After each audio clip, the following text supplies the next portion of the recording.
The day I found my possessions stuffed into garbage bags on my mother's front lawn was the same day I closed my first $1 million deal.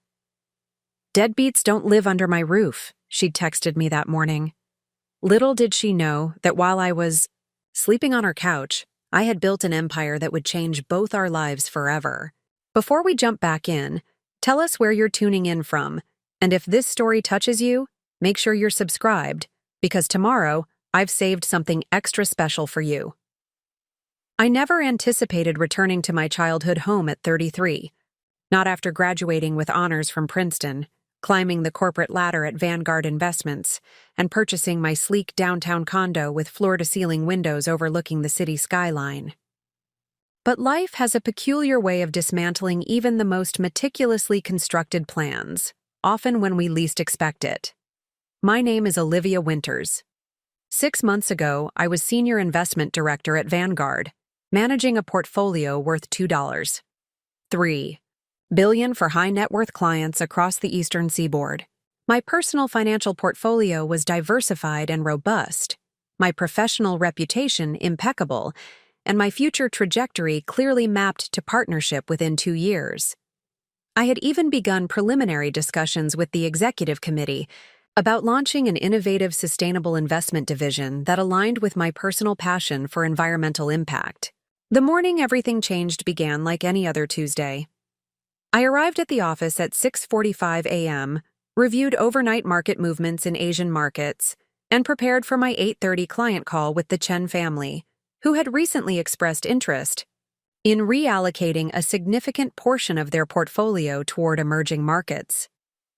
As I finished my third espresso of the morning, my assistant James knocked on my door with an unusual expression of concern.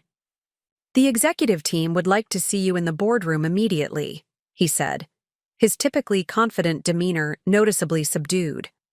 I quickly reviewed my mental calendar, confirming no executive meeting had been scheduled. "Did they mention what this is regarding?" James shook his head. "HR is there as well." Those 5 words sent a slight chill through me. In 13 years at Vanguard, I'd never been summoned to an unscheduled meeting with both executive leadership and human resources present. I straightened my charcoal pinstripe suit, saved the presentation I'd been working on, and made my way to the boardroom on the 32nd floor. The atmosphere inside was palpably tense. CEO Richard Harrington sat at the head of the table, flanked by Diane Myers from Legal and Trevor Phillips from Human Resources. 3 other executive committee members occupied seats along the mahogany table that had witnessed countless strategic decisions, none of which, I suspected, were as uncomfortable as whatever was about to transpire. "Olivia, please take a seat." Richard gestured to a chair directly across from him, his typically warm demeanor replaced by a clinical professionalism that immediately heightened my concern. "We've received some troubling information," he continued once I was seated. "An internal audit has flagged unusual patterns in several client accounts under your management." The accusation hung in the air for a moment before Trevor slid a folder across the table containing spreadsheets highlighting transactions across multiple client accounts. As I scanned the documents, my initial confusion transformed into horrified understanding. Someone had executed unauthorized trades across 17 major client portfolios, diverting fractional percentages into offshore accounts. "These transactions bear your digital signature and security clearance," Diane stated, her tone measured but definitive. "That's impossible," I responded, my voice steadier than I felt. "I would never." "The evidence is quite clear," Richard interrupted. "The transactions originated from your terminal during hours you were logged in. The authentication protocols show no signs of compromise." For the next hour, I attempted to defend myself against allegations that seemed increasingly indefensible. The evidence presented was methodically damning, a trail of transactions that indeed traced back to my credentials, executed with a sophistication that suggested intimate knowledge of Vanguard's internal security measures. By meeting's end, my access to all company systems had been revoked, my office was being packed into boxes by security personnel, and my 13-year career had imploded in spectacular fashion. We've notified the relevant regulatory authorities, Richard informed me as the meeting concluded. Given the circumstances, immediate termination is the only option. We'll be pressing charges for fraud and breach of fiduciary duty. The elevator ride to the lobby passed in a surreal haze.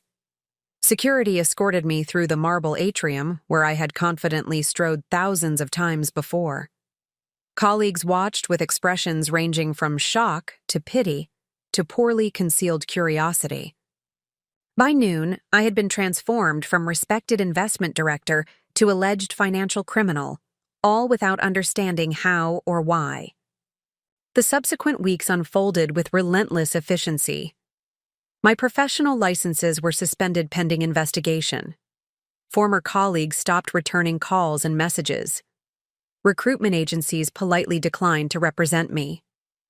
The financial media, always hungry for scandal, published articles with headlines like Vanguard Director Implicated in Client Fund Misappropriation and Rising Star Falls, the Olivia Winters Case.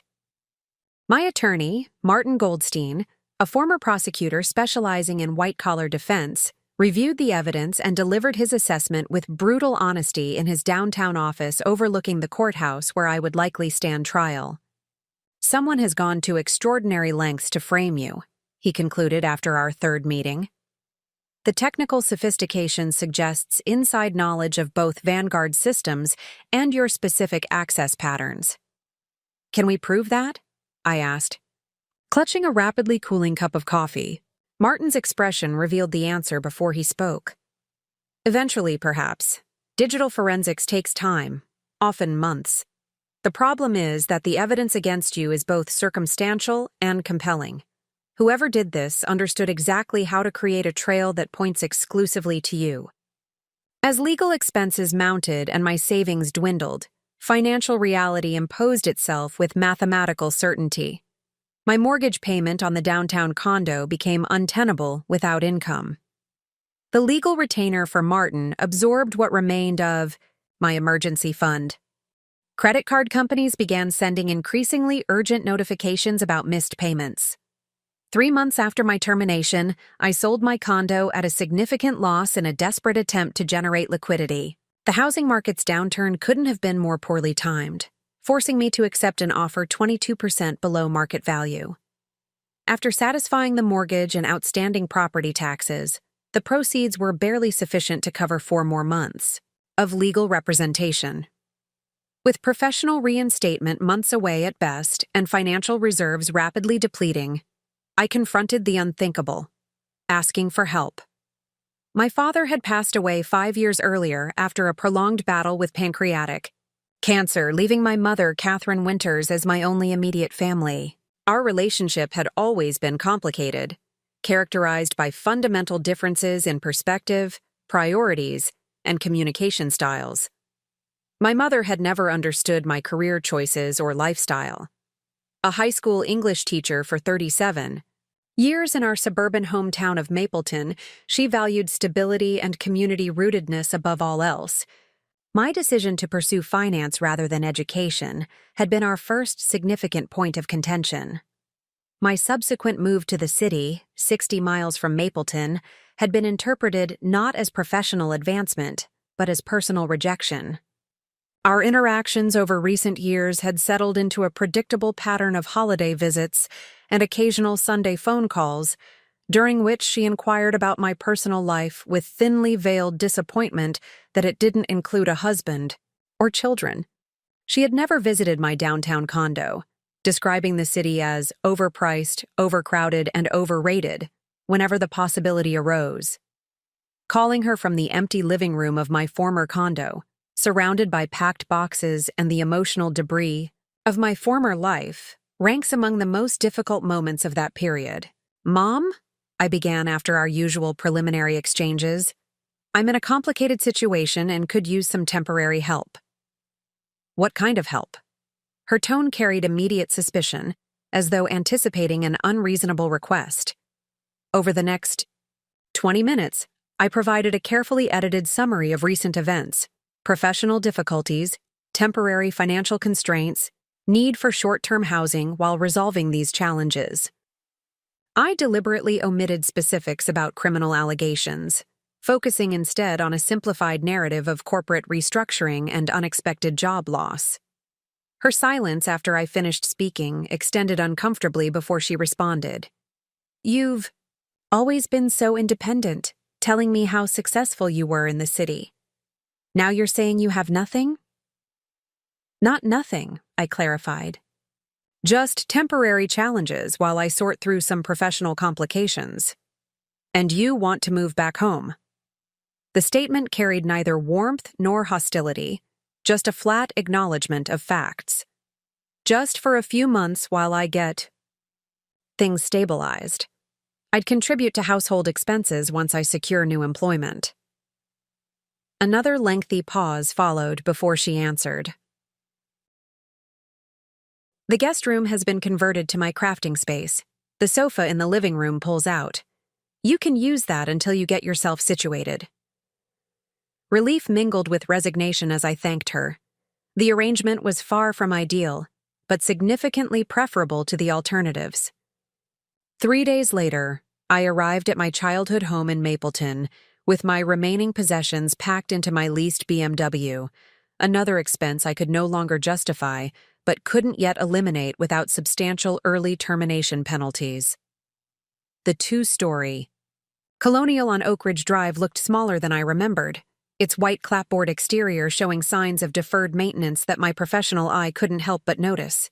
The front garden, once my father's pride, had been simplified to low-maintenance shrubs and sporadic perennials that required minimal attention. My mother greeted me with an awkward half-embrace before leading me through the familiar entryway, into the living room that would become my temporary accommodation. The navy blue sofa I remembered from childhood had been replaced by a floral-patterned pullout that dominated the room, flanked by outdated side tables holding collections of porcelain figurines. "Bathroom schedule is the same as always," she informed me as though I had been absent for weeks rather than years. "I shower at 6:15 a.m. Dinner is at 5:30 p.m. I go to bed by 9:10 p.m. and expect reasonable quiet after that." The regimented parameters of her daily routine hadn't changed, but everything else had. I was no longer the ambitious daughter departing for Princeton with scholarships and aspirations. I was an unemployed professional with legal troubles, sleeping on her mother's sofa bed, my life's trajectory fundamentally altered. The initial adjustment proved more challenging than anticipated. The physical discomfort of the thin mattress was manageable. Far more difficult was the psychological recalibration required. Having lived independently since college, accustomed to spacious accommodations, personal privacy, and absolute autonomy over my schedule, the constraints of my mother's household felt suffocating. Her morning routine included Fox News at maximum volume while preparing breakfast, regardless of whether I was trying to sleep after spending late nights researching my case and applying for positions that might consider someone under investigation. Her commentary on current events inevitably included pointed references to people who think they're too smart for their own good, or fancy degrees that don't teach common sense. By the second week, it became evident that her acceptance of my presence didn't extend to genuine sympathy for my circumstances. Each morning featured some variation of subtle commentary about my situation. Elizabeth's daughter lost her job. "Last year," she mentioned one Tuesday while preparing her invariable breakfast of toast and black coffee, "she immediately took a position at the local insurance office. Didn't waste time feeling sorry for herself." "I'm not feeling sorry for myself," I responded, attempting to maintain an even tone. "I'm strategically addressing complicated professional circumstances." My mother's dismissive expression conveyed her assessment of this explanation. "Seems to me you're overthinking instead of doing. That's always been your problem." These exchanges became routine, each reinforcing the fundamental disconnect between our perspectives. Where I saw systematic problem-solving and strategic patience, she perceived procrastination and excuses. The complex legal and professional challenges I faced were, in her assessment, unnecessary complications resulting from poor choices. As weeks extended into months, the strain intensified. Despite submitting over 100 job applications, my circumstances made employment virtually impossible. Companies that initially expressed interest withdrew after discovering the pending investigation. Even positions significantly below my qualifications remained inaccessible due to routine background checks. Preparing and narrating this story took us a lot of time, so if you are enjoying it, subscribe to our channel. It means a lot to us. Now back to the story. My financial situation deteriorated accordingly. The BMW was returned, replaced by occasional use of my mother's 10-year-old Camry when she didn't need it. My designer wardrobe, once a professional necessity, hung unused in the hall closet, increasingly irrelevant to my new reality. Credit card accounts entered collections as my focus, necessarily shifted to basic necessities. Throughout this period, Martin continued working on my case, though at a reduced capacity given my financial constraints. 4 months into the investigation, he called with the first positive development. The forensic team has identified anomalies in the digital trail, he explained during our call, which I took from the backyard to avoid my mother's inevitable commentary. The transactions allegedly executed from your terminal show microsecond timing inconsistencies that suggest credential spoofing rather than legitimate access. That's good news, right? I asked, permitting myself cautious optimism. It's a start, Martin acknowledged, but we need more. The prosecutor will argue these are system logging irregularities, not evidence of fraud. We need to identify who actually executed these transactions and how they accessed your credentials. This technical breakthrough, while encouraging, did little to improve my immediate circumstances. My mother's patience, already limited, showed increasing signs of exhaustion. Her initial commentary evolved into more direct expressions of frustration. "When exactly do you plan to contribute financially to this household?" she asked one evening as I assembled a portfolio for a potential consulting opportunity. "It's been nearly 5 months, Olivia." "I'm pursuing every possible opportunity," I responded, gesturing to the materials spread across the dining table. "The situation is complicated by factors beyond my control." "Everything is always complicated with you," she sighed. "Your father and I raised you to be resourceful. There's always work available if you're willing to set aside your pride." The suggestion that my unemployment stemmed from pride, rather than legitimate legal and professional barriers, triggered frustration I struggled to contain. "This isn't about pride. My licenses are suspended pending investigation. I'm legally restricted from performing the work I'm qualified for, and overqualified for most other positions." "Excuses," she pronounced with finality. "When I was your age, I was teaching full-time, raising you, maintaining this house, and caring for your grandparents. I didn't have time for complications." These exchanges gradually eroded whatever tenuous understanding had initially facilitated our cohabitation. The fundamental disconnect widened, with my mother increasingly portraying my situation as a moral failure rather than a professional setback. In her narrative, my circumstances resulted not from external forces, but from character deficiencies, pride, impracticality, and poor judgment. 6 months into this arrangement, an unexpected opportunity emerged from the professional wilderness. An email arrived from Eliza Kwan, a former client who had left Vanguard 2 years earlier to launch Horizon Impact Partners, a boutique investment firm specializing in sustainable and socially responsible investment strategies. I had managed her family's considerable portfolio for 5 years before her departure, developing a relationship based on mutual respect and shared values regarding environmental sustainability. "I've been following your situation," her message began. "The allegations don't align with the professional I knew. If you're available, I'd like to discuss a potential opportunity." Our subsequent video call revealed a proposition both unexpected and potentially transformative. Eliza was developing a proprietary investment algorithm focused on identifying undervalued companies with robust environmental practices.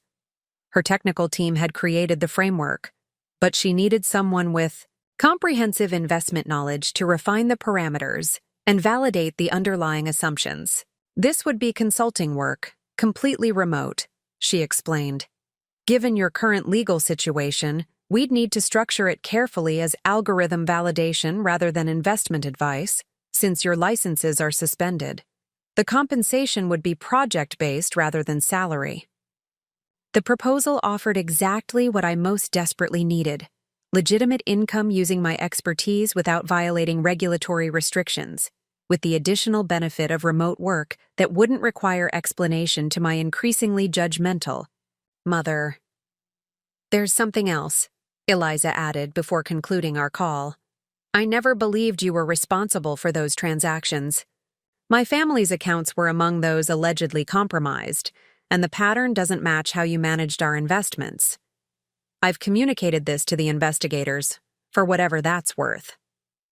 This vote of confidence, combined with the consulting opportunity, triggered the first genuine optimism I'd experienced in months. I spent the following week developing a comprehensive proposal for Eliza's project, outlining methodologies for quantifying environmental practices across different sectors and correlating these metrics with financial performance indicators. The work rekindled intellectual engagement that had been suppressed by survival concerns. For hours each day, I immersed myself in research, financial modeling, and algorithm refinement, experiencing professional fulfillment that had been notably absent since my termination. My mother, observing my renewed focus without understanding its nature, interpreted my extended computer sessions as further evidence of impractical distraction. "Online games won't pay the bills," she commented one afternoon, glancing disapprovingly at my screen filled with complex correlation matrices comparing carbon reduction initiatives with 5-year profit trajectories. "It's professional research," I responded without elaboration, having learned that detailed explanations only prolonged uncomfortable exchanges. "Research doesn't put food on the table," she countered before leaving me to my apparently frivolous pursuits. I chose not to share details about Eliza's project, partly because explaining its complexity seemed futile given our communication patterns, but primarily because this opportunity represented something I needed to protect, a fragile ember of professional identity that required shielding from my mother's persistent skepticism. 3 weeks into the project, Eliza arranged a video conference to review my preliminary findings with her technical team. The 4-hour session represented the most engaged professional discussion I'd participated in since my termination, with team members building upon my analysis to refine their algorithm parameters. By session's end, Eliza appeared genuinely impressed. "This exceeds my expectations," she acknowledged. "Your insights about sectoral variances in environmental metrics have already improved our prediction accuracy by 17%. I'd like to extend the consulting arrangement with expanded scope." The revised proposal increased both my responsibilities and compensation, providing sufficient income to begin addressing my most pressing financial obligations. More significantly, it established a professional pathway that circumvented the restrictions imposed by my ongoing legal situation. That evening, I received an email notification that the first consulting payment had been deposited in my account. The amount, while modest compared to my former salary, represented something far more valuable than its nominal figure: tangible evidence that professional rehabilitation remained possible despite overwhelming setbacks. For the first time since moving into my mother's home, I initiated a conversation over dinner that wasn't defensive or explanatory. "I've secured some consulting work," I stated simply as we ate the lasagna she had prepared. "It's remote but pays reasonably well. I can start contributing to household expenses next week." Her expression registered surprise, followed by measured approval. "What kind of consulting?" "Financial analysis for a sustainable investment firm," I responded, deliberately keeping details minimal to avoid inevitable criticism. Well, that's something at least, she acknowledged, her tone suggesting the development was positive but insufficient for full redemption. Maybe now you can start thinking about a real job once you're back on your feet. The comment crystallized, an essential truth I had been gradually recognizing.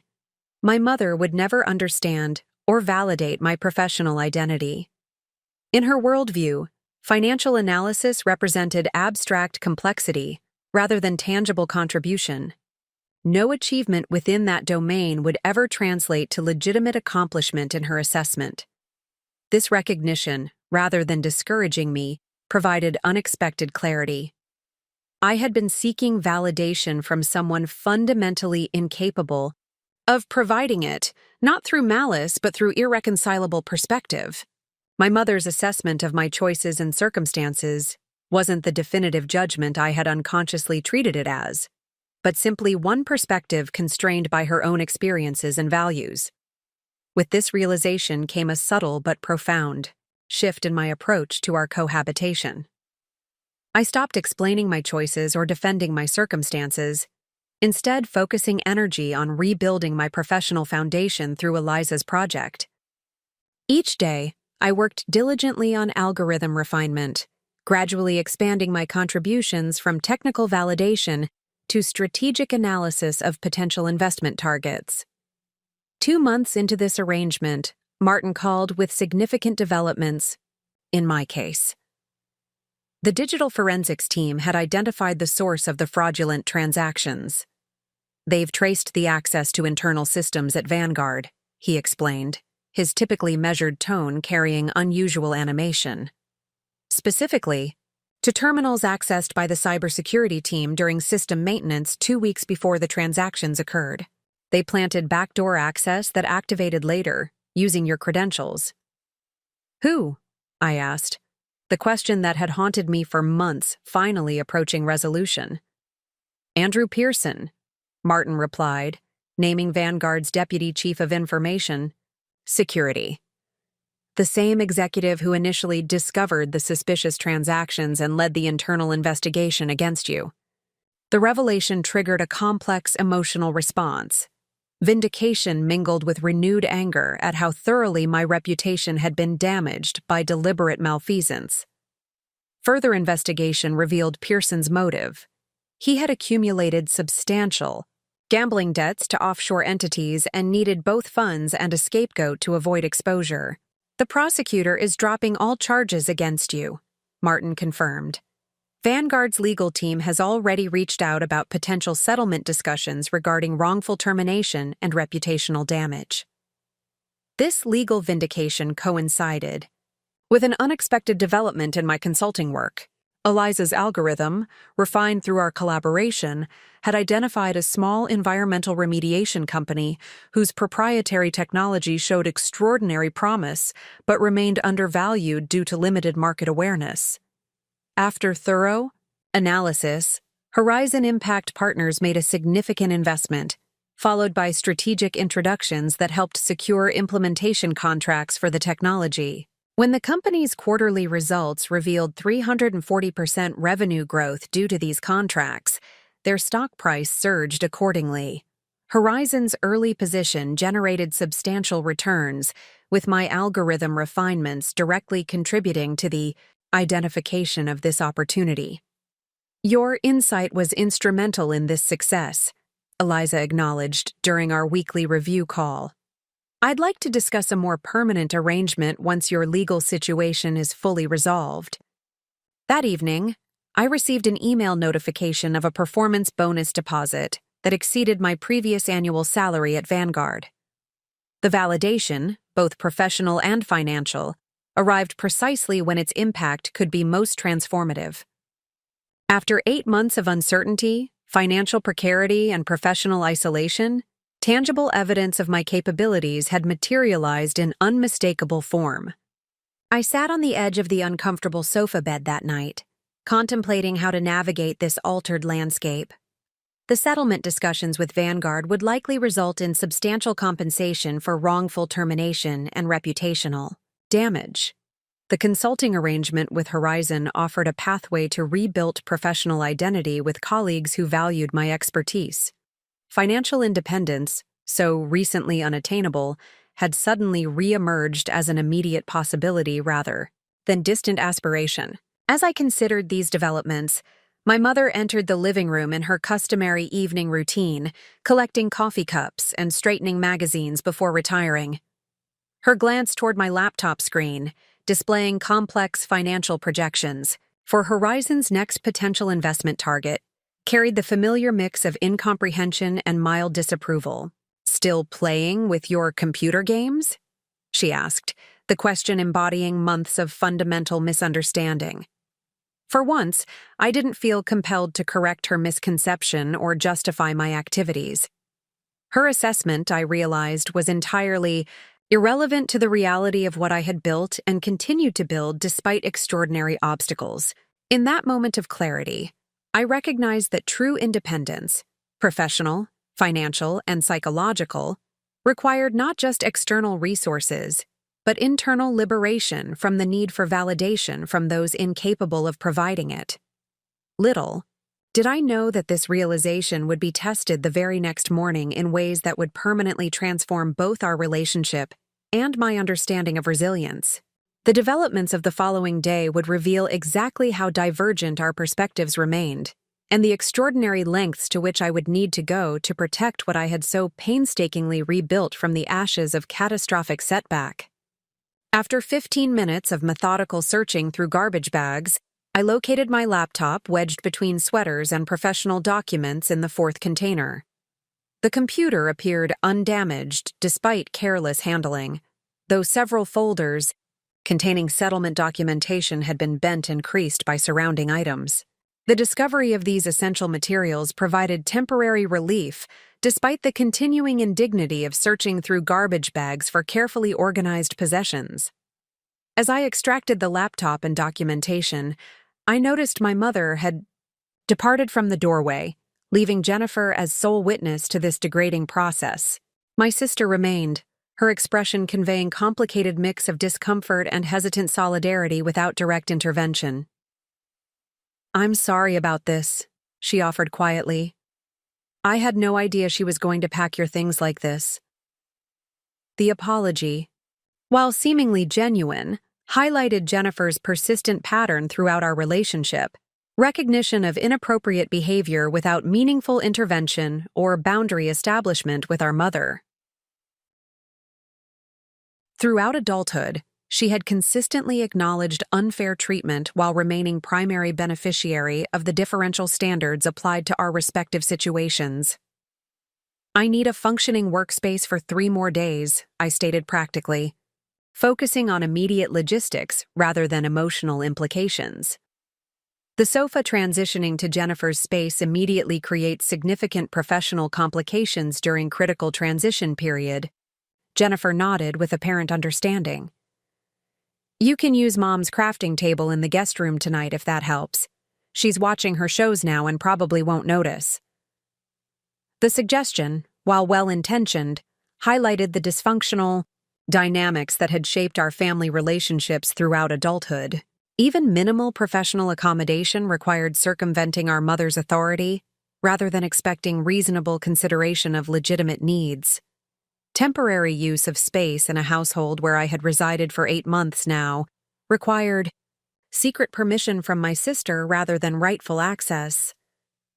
"Thank you," I acknowledged, gathering essential materials before proceeding upstairs to the former guest room that had been converted to my mother's crafting space years earlier. The room contained a sturdy table currently covered with scrapbooking supplies and fabric remnants, with insufficient space for computer setup without significant rearrangement. After carefully relocating craft materials to create necessary workspace, I established temporary functionality sufficient for the evening's professional obligations. Horizon's executive team had scheduled a planning session regarding integration of my investment algorithm into their existing portfolio assessment framework, critical, preparation requiring thorough documentation review before implementation. The 2-hour video conference proceeded productively despite the improvised workspace. with Horizon's technical team demonstrating sophisticated understanding of environmental impact assessment methodologies I had developed during my consulting. Arrangement. The professional engagement provided welcome contrast to the demeaning circumstances that had immediately preceded it, reinforcing the divergent realities I was simultaneously navigating during this transition period. As the call concluded around 9:30 p.m., I became aware of movement in the hallway outside the craft room. My mother stood in the doorway, her expression registering surprise followed by unmistakable anger at finding me using the space without explicit permission. "What are you doing in here?" she demanded, gesturing toward the rearranged craft supplies. "These are organized for my projects." "I needed workspace for an important professional meeting," I explained calmly. "Jennifer suggested this might be available temporarily since the living room has been reconfigured." My mother's expression hardened at this explanation. "Jennifer has no authority to offer my private spaces without permission. Your constant meetings and computer work have been disrupting this household for months. This inappropriate invasion of my personal space simply confirms your continued selfishness despite improved circumstances." The characterization of necessary. Professional obligations as disruptive selfishness exemplified her persistent framing of my career as inconvenient preference rather than legitimate priority. Throughout my residence, I had deliberately confined professional activities to designated spaces specifically to minimize household disruption, consideration demonstrably unreciprocated in her unilateral disposal of my belongings. "I apologize for the misunderstanding," I responded neutrally, beginning to restore craft supplies to their original positions. "I'll find alternative arrangements for remaining work requirements until Wednesday." "See that you do," she replied sharply. "Jennifer needs supportive environment during her transition, not continuous disruption from your excessive work habits." The reference to excessive work habits, framing professional dedication as pathological rather than appropriately ambitious, reinforced her fundamental misalignment with my values regarding achievement and purpose. Throughout my career, necessary, professional commitment had been consistently characterized as unhealthy obsession rather than legitimate prioritization aligned with meaningful goals. After restoring craft supplies to approximate original arrangement, I gathered essential materials and proceeded downstairs to locate alternative workspace for remaining obligations. The dining room table offered potential functionality but remained visible from the living room where my mother had resumed watching television programs at considerable volume. Jennifer had already prepared the sofa as sleeping accommodation, with bedding arranged for immediate use. Her easel occupied the space previously used for my laptop workspace, while various art supplies covered the side table that had contained my professional materials during preceding months. "Mom seemed upset," she observed quietly as I passed through toward the dining room. "I shouldn't have suggested using her craft room without asking." "It's fine," I assured her, prioritizing de-escalation over legitimate frustration. "I'll manage with alternative arrangements until Wednesday." Jennifer's expression conveyed genuine sympathy despite her role as beneficiary of the disruption. "This is awkward timing with everything. I can still try to find other options if this is too complicated." Before responding, I considered the dynamics underlying this situation.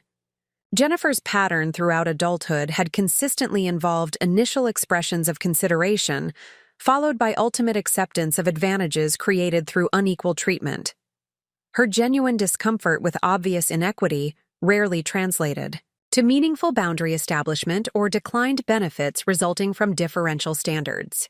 "Wednesday is manageable," I assured her, recognizing further discussion would likely prove unproductive given established patterns. "The condominium will provide appropriate space for remaining transition requirements." Setting up temporary workspace at the dining room table, I completed essential documentation for the following day's settlement finalization meeting, while my mother's television programs provided constant background noise at volumes specifically calibrated to establish dominance over the shared space. The passive-aggressive communication, establishing disruptive presence while maintaining plausible deniability regarding intent, represented familiar pattern from childhood instances when academic work had been similarly undermined. After completing necessary preparations, I contemplated sleeping arrangements given the sofa's conversion to Jennifer's accommodation. The most logical option, sleeping in my car overnight, offered independence from increasingly hostile household dynamics while presenting obvious practical challenges regarding comfort and rest quality before important professional obligations. As I considered options, Jennifer approached the dining table with unexpected proposition. "You can have the sofa tonight if you need it. I can sleep on the floor or something. This feels wrong with everything you've been through." The offer, while seemingly generous, highlighted her pattern of symbolic rather than substantive solidarity. Throughout our relationship, Jennifer had consistently offered token gestures of support that maintained appearance of fairness without meaningful sacrifice of advantages gained through differential treatment. The proposed floor accommodation represented theatrical rather than practical solution given my mother's certain objection to any arrangement that prioritized my needs over Jennifer's comfort. "I appreciate the offer, but I've made alternative arrangements," I responded. The statement technically accurate, though the arrangements remained undefined. "The situation is temporary, regardless." Returning to the garage, I retrieved clothing, suitable for overnight accommodation in my car, along with professional attire for the following day's settlement finalization meeting. The Mercedes sedan I had leased during previous professional stability offered limited but functional sleeping space with seats reclined to approximate flat surface. The arrangement, while obviously suboptimal, provided independence from increasingly hostile household dynamics during this critical transition period. As midnight approached, I quietly departed the house toward my car parked along the street, rather than driveway to minimize visibility from household windows. The early summer evening provided reasonable temperature for improvised sleeping arrangement, despite obvious physical limitations. More significant than physical discomfort was the psychological impact of this circumstance, reduced to sleeping in my vehicle despite imminent professional restoration and financial stability, because familial dynamics rendered rightful accommodation within the household untenable. Morning arrived with predictable physical discomfort from improvised sleeping arrangements, though the prospect of settlement finalization provided sufficient motivation to overcome temporary limitations. Using the local gym membership I had maintained despite financial constraints, I accessed shower facilities and prepared for the day's critical obligations with professional appearance that belied actual circumstances. The settlement finalization meeting with Martin proceeded smoothly at his downtown office, with documentation confirming the $2.4 million compensation package and formal reinstatement of professional licenses effective immediately. The official completion of this process represented comprehensive vindication after 8 months of extraordinary challenge, formal acknowledgement of wrongful accusation, and appropriate restoration of professional standing. "Congratulations," Martin offered sincerely as we concluded the signing process. "Not many professionals could have navigated these circumstances with your resilience. This outcome represents not just legal vindication, but personal triumph over extraordinary adversity." The acknowledgement, genuine recognition of both the challenges endured and strength demonstrated throughout the ordeal, provided meaningful validation absent from family responses to my professional restoration. Throughout the crisis and subsequent vindication, my mother had consistently characterized my circumstances as unfortunate situation rather than catastrophic injustice, requiring extraordinary resilience to overcome. Following the settlement formalization, I proceeded directly to the condominium leasing office to determine whether expedited occupancy might be possible given household circumstances. The property manager, after reviewing my completed documentation and confirming the substantial security deposit already processed, offered unexpected accommodation. "The unit has been cleaned and inspected already," she explained. "While official lease begins Wednesday, you're welcome to move in immediately if that would be helpful. We simply need to complete final paperwork this afternoon." This unexpected flexibility provided immediate solution to increasingly untenable household situation. The condominium's immediate availability would enable complete separation from toxic dynamics without requiring additional improvised accommodations during critical professional transition period. After completing necessary documentation and receiving access credentials, I proceeded directly to the new property to assess immediate functionality. The condominium exceeded expectations established during previous viewing, with recently renovated interior featuring contemporary design elements aligned with personal aesthetic preferences.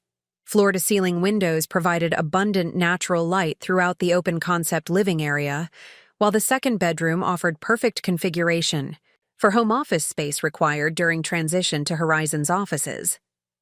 After confirming all essential utilities functioned properly, I proceeded to nearest home goods retailer to acquire immediate necessities: air mattress for temporary sleeping accommodation, basic kitchenware for essential functions, and minimal bathroom supplies until proper furnishings could be arranged following settlement fund processing. These purchases, while modest compared to eventual requirements, provided sufficient functionality for immediate occupancy. The afternoon proceeded with installation of temporary necessities in the condominium, transforming empty space into minimally functional living environment despite obvious limitations. The air mattress, while clearly temporary, provided significant improvement over previous night's improvised car accommodation, while basic kitchenware enabled essential meal preparation without restaurant dependence. By evening, the condominium offered sufficient functionality to support immediate occupancy, despite obvious temporary compromises. The space represented not merely physical accommodation, but profound psychological transition, environment aligned, with personal values and professional requirements without constant negotiation of hostile dynamics shaped by fundamental misalignment of priorities. With temporary accommodations established, I returned reluctantly to my mother's house to retrieve essential belongings still contained within garbage bags in the garage. The prospect of confrontation during this process created apprehension, though practical necessity overrode emotional reluctance given the critical nature of materials required for continued professional transition. Arriving at the house, I discovered only Jennifer's car in the driveway, suggesting my mother remained absent on her usual Wednesday afternoon volunteer commitment at the local library. This fortuitous timing offered opportunity to retrieve belongings with minimal confrontation, though Jennifer's presence still presented potential complexity given her intermediary role in family dynamics. As I entered through the side garage entrance, Jennifer emerged from the living room with obvious surprise at my appearance. "Olivia, I thought you'd be staying elsewhere until tomorrow. Mom said you'd made other arrangements." "I've come to collect my things," I explained, proceeding directly toward the garbage bag still positioned against the garage wall. "My new apartment is available immediately rather than tomorrow." Jennifer's expression registered momentary confusion followed by understanding. "You're moving today instead? That seems sudden?" The characterization of expedited departure as sudden, despite the obvious hostility demonstrated through garbage bag disposal of my belongings, exemplified Jennifer's persistent minimization of our mother's inappropriate behavior. Throughout our lives, she had consistently normalized treatment that objective assessment would identify as deliberately demeaning or hostile. The property manager offered immediate availability, I explained without elaboration regarding circumstances, that had necessitated expedited transition. It's more practical given everyone's needs. Jennifer watched silently as I gathered garbage bags containing my possessions, making no offer of assistance despite obvious awkwardness of the situation. Her passive observation rather than active intervention represented consistent pattern throughout our relationship. Recognition of inappropriate dynamics without meaningful challenge to established patterns benefiting her interests. "Mom will be surprised you're leaving today," she finally commented as I loaded the last bag into my car. "She expected one more night to discuss arrangements for after your settlement comes through." the statement confirmed my suspicion regarding my mother's intentions for discussion regarding settlement funds, additional attempt to secure financial assistance for Jennifer, despite my clearly communicated boundaries regarding necessary personal financial recovery. The timing of garbage bag disposal suddenly gained additional strategic dimension beyond mere hostile action.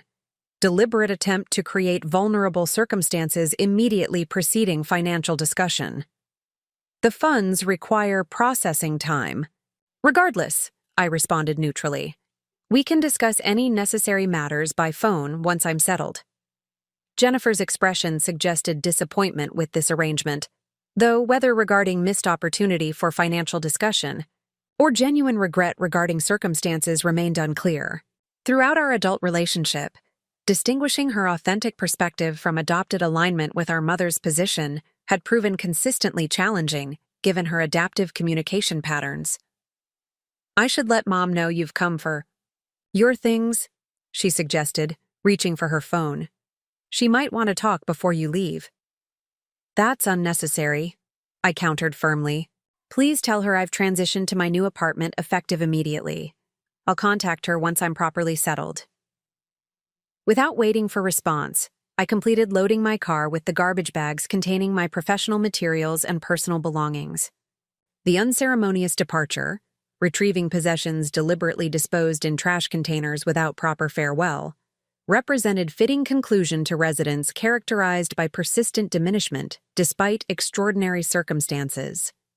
Driving toward my new condominium with car filled with garbage bags containing carefully built professional life felt simultaneously demeaning and liberating.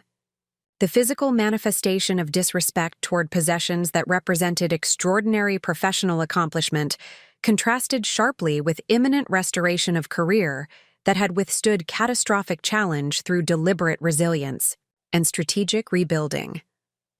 As I unpacked garbage bags in my new condominium, methodically extracting professional materials from haphazard disposal, my phone displayed notification of substantial deposit. The settlement funds had processed more rapidly than anticipated, arriving one day earlier than Martin's projected timeline. The financial restoration, combined with immediate independent living environment, created profound shift in circumstances within 24-hour period.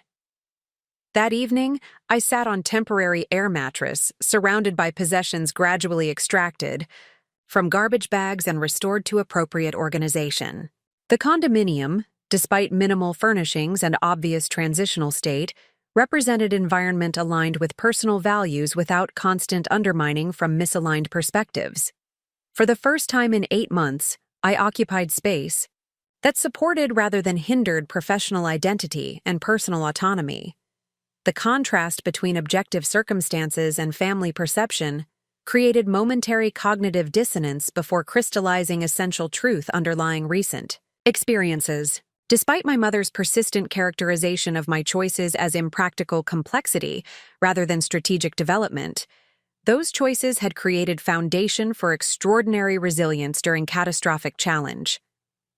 The analytical capabilities she had dismissed as overthinking had enabled algorithmic innovation that secured professional opportunity when conventional paths remained inaccessible. The financial discipline she had characterized as unnecessary deprivation had created reserves that sustained partial independence during prolonged crisis. Most significantly, the professional dedication she had consistently framed as unhealthy obsession had developed capabilities that remained valuable despite extraordinary circumstances. Expertise sufficiently distinctive to create opportunity when conventional employment remained inaccessible due to pending investigation. The same characteristics she had persistently criticized had enabled survival and ultimate restoration when her preferred approach would have proven catastrophically inadequate. As I organized professional materials for the following day's obligations, my phone displayed notification of text message from my mother. Jennifer told me you've removed your things without proper discussion. This continues pattern of selfish behavior despite improved circumstances. We need to discuss your obligations to family, given substantial settlement received today. The message confirmed both awareness of settlement processing and intention behind requested discussion attempt to secure financial commitment despite clearly communicated boundaries regarding necessary personal recovery. The characterization of independent decision-making as selfish behavior exemplified persistent framing that had shaped our relationship throughout adulthood. Any prioritization of personal well-being over family demands represented moral failure rather than appropriate boundary establishment.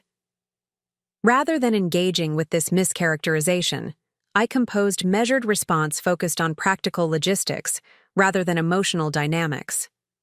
I've transitioned to my new apartment effective immediately.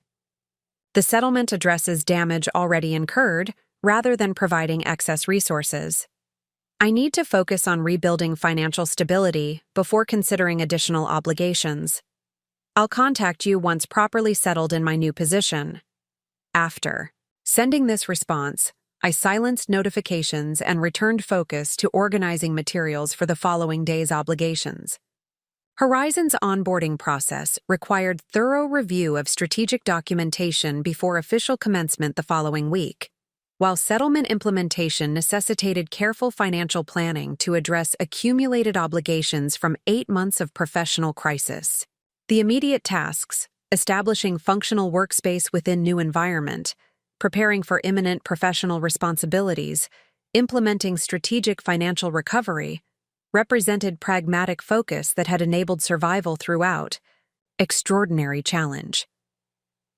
The analytical approach my mother had consistently characterized as overthinking had created framework for methodical rebuilding, despite catastrophic circumstances beyond conventional preparation. As midnight approached in my new condominium, I recognized essential truth underlying recent experiences. The characteristics my family had consistently criticized had enabled resurrection of professional identity when conventional approaches would have proven catastrophically inadequate. The analytical capabilities, financial discipline, and professional dedication they had dismissed as unnecessary complexity had created foundation for resilience that transcended ordinary capacity for recovery. My mother had thrown my belongings into garbage bags without realizing those bags contained not merely possessions, but evidence of extraordinary capacity for strategic rebuilding during catastrophic challenge. The algorithm documentation tossed carelessly among sweaters had secured professional opportunity when conventional employment remained inaccessible. The financial records crumpled between casual clothing had enabled methodical resource allocation during prolonged crisis. The professional certificates stuffed among miscellaneous items represented capabilities that remained valuable, despite unprecedented circumstances. She had disposed of my belongings in garbage bags with no understanding of what I had built, not just professional credentials or material possessions, but fundamental resilience that transcended ordinary capacity for recovery. The bag she had carelessly filled contained tangible evidence of extraordinary determination that had enabled methodical rebuilding when most professionals would have surrendered to overwhelming circumstances. Tomorrow would begin process of establishing new professional identity built on foundation of demonstrated resilience rather than theoretical capability. The position at Horizon represented not merely employment, but opportunity to implement environmental impact investment strategies, aligned with personal values regarding sustainability. The settlement funds provided not excess resources for distribution, but necessary capital for rebuilding financial stability, systematically diminished through prolonged crisis. Most significantly, the condominium, though sparsely furnished and obviously transitional, represented environment aligned with personal values without constant undermining from fundamentally misaligned perspectives. For the first time in 8 months, I occupied space that supported rather than hindered professional identity and personal autonomy. Despite beginning with air mattress and minimal necessities, this environment provided essential foundation for rebuilding life centered on demonstrated resilience rather than external validation. My mother had thrown my belongings in garbage bags after I lost my job, with no comprehension of what I had built. What she perceived as fragile career dependent on fortunate circumstances had withstood catastrophic challenge through deliberate resilience and strategic rebuilding. What she characterized as impractical complexity had created capacity for extraordinary recovery when conventional approaches would have proven catastrophically inadequate. The garbage bags she had carelessly filled contained evidence of resilience she would likely never comprehend. Tangible manifestation of capacity that had enabled resurrection of professional identity when most would have surrendered to overwhelming circumstances. Tomorrow would begin process of transforming that resilience into foundation for extraordinary achievement beyond conventional understanding or expectation. The first morning in my new condominium dawned with unusual clarity, despite minimal sleep on the temporary air mattress. Sunlight streamed through uncovered floor-to-ceiling windows, illuminating the potential of empty space rather than highlighting its limitations. The sparsely furnished environment, containing only essential items purchased during yesterday's expedited transition, represented not deprivation, but deliberate foundation for methodical rebuilding aligned with personal values rather than external expectations. As I prepared for the day's obligations using basic necessities arranged in the still empty bathroom, I contemplated the extraordinary transition that had occurred within 48 hours. From sleeping in my car to independent living, from financial precarity to substantial settlement implementation, from professional uncertainty to imminent leadership position, the rapid transformation of circumstances provided tangible evidence of resilience that had enabled survival throughout extraordinary challenge. The condominium's open concept layout offered natural separation between living and professional spaces, with the second bedroom ideally configured for home office functionality during transition to Horizon's offices. After organizing basic breakfast, from minimal supplies purchased during yesterday's expedited shopping, I established temporary workspace using packing boxes as improvised desk surface for laptop and essential documentation. The settlement funds, now fully accessible in my account, required strategic allocation to address accumulated obligations from 8 months of professional crisis. The financial planning expertise that had enabled methodical resource management during prolonged uncertainty now provided framework for systematic rebuilding rather than reactive response. Creating comprehensive spreadsheet detailing prioritized obligations, I established sequential implementation plan aligned with long-term financial stability rather than immediate gratification. First priority, securing essential furnishings. Beyond temporary air mattress and makeshift workspace, required balanced approach between immediate functionality and long-term investment. The settlement funds provided capacity for quality purchases, though deliberate restraint remained appropriate given accumulated obligations requiring systematic resolution. Strategic allocation, rather than impulsive acquisition, had enabled survival during crisis and would similarly facilitate sustainable recovery during restoration. 3 hours of methodical research identified appropriate furnishings that balanced quality with value, with delivery scheduled throughout upcoming week to establish proper functionality without unnecessary urgency. The selections, contemporary designs emphasizing clean lines and functional efficiency, reflected personal aesthetic aligned with professional identity rather than external expectations regarding appropriate investment. By midday, essential logistics regarding immediate living environment had been successfully established, allowing attention to shift toward professional transition requirements. Horizon's onboarding documentation required thorough review before official commencement the following Monday, with particular emphasis on integration protocols for the environmental impact investment algorithm I had refined during consulting. Arrangement. As I reviewed technical specifications for algorithm implementation, my phone displayed notification of text message from Jennifer. Mom is upset you left without discussing family obligations given your settlement. She's been talking about everything she's sacrificed while you stayed with her. Could you please call her? Things are tense here with both of us in the house. The message exemplified Jennifer's persistent role within family dynamics, simultaneously acknowledging inappropriate behavior while facilitating continued engagement that enabled such behavior.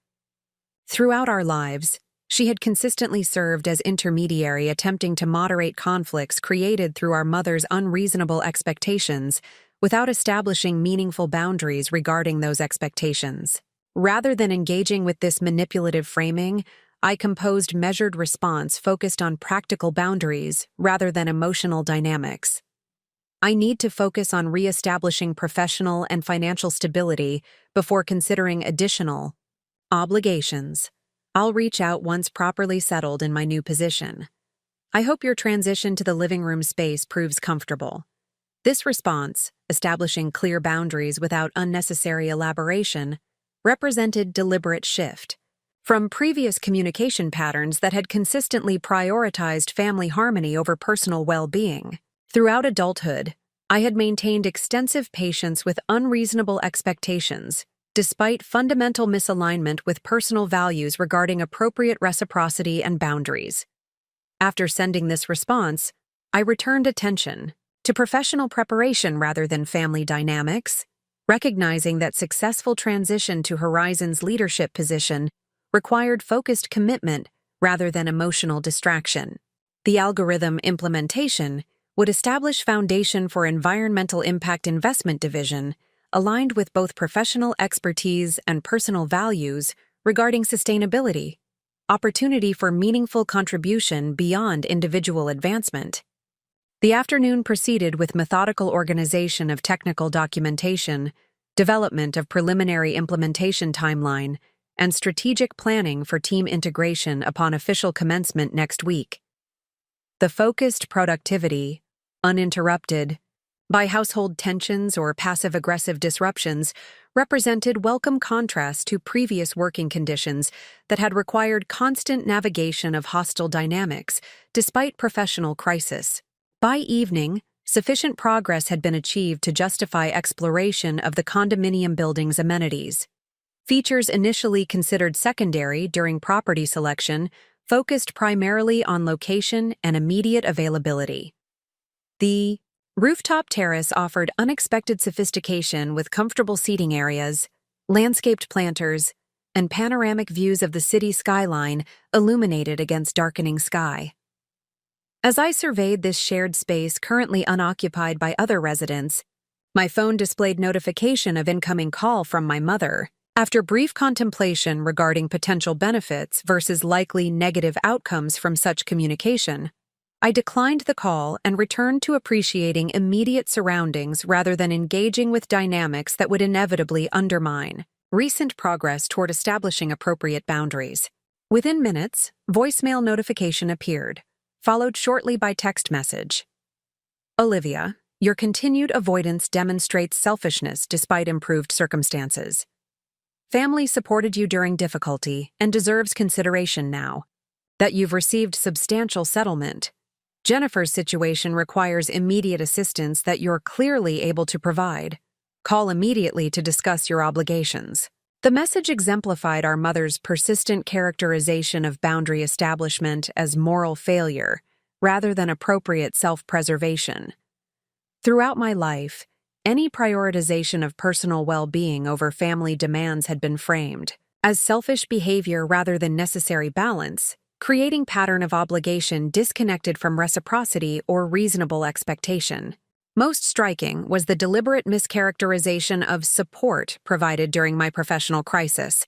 Accommodation consistently framed as burdensome imposition rather than familial obligation, despite circumstantial necessity beyond personal control. The garbage bag disposal of professional materials represented culminating expression of this perspective rather than isolated incident, demonstrating fundamental assessment of my needs as inherently subordinate regardless of context or circumstances. Rather than engaging with this manipulative framing, I silenced notifications and returned attention to immediate environment. The sophisticated rooftop terrace representing one component of deliberately chosen living arrangement, aligned with personal values rather than external expectations. The settlement funds had enabled immediate transition to independent living, though the condominium itself represented reasonable investment rather than extravagant indulgence. despite my mother's persistent characterization of urban housing as unnecessary luxury. That evening, I returned to my still minimally furnished unit and prepared simple meal using basic supplies purchased during expedited transition. The sparse environment, containing only air mattress, impromptu workspace, and essential necessities, might appear inadequate by conventional standards, yet represented profound improvement over recent circumstances that had included sleeping in my car to avoid increasingly hostile household dynamics. As I reviewed additional onboarding materials on my laptop while eating dinner seated on the floor beside improvised packing box desk, incoming email notification displayed Eliza's address with subject line, "Welcome Package Delivery." The message contained confirmation of courier delivery scheduled for the following morning, without specific details regarding contents beyond official onboarding materials. The thoughtful coordination, ensuring documentation delivery to new address despite expedited transition timeline, exemplified professional consideration that contrasted sharply with recent family dynamics characterized by deliberate diminishment of legitimate needs. Throughout my consulting arrangement, Horizon's team had consistently demonstrated respect for expertise and contribution, regardless of circumstances, providing meaningful validation absent from family interactions shaped by fundamentally different values regarding achievement and purpose. The following morning began with systematic continuation of settlement fund allocation, with priority payments addressing accumulated obligations from 8 months of professional crisis. The methodical process, executing predetermined strategy rather than reactive response, represented approach that had enabled survival throughout extraordinary challenge.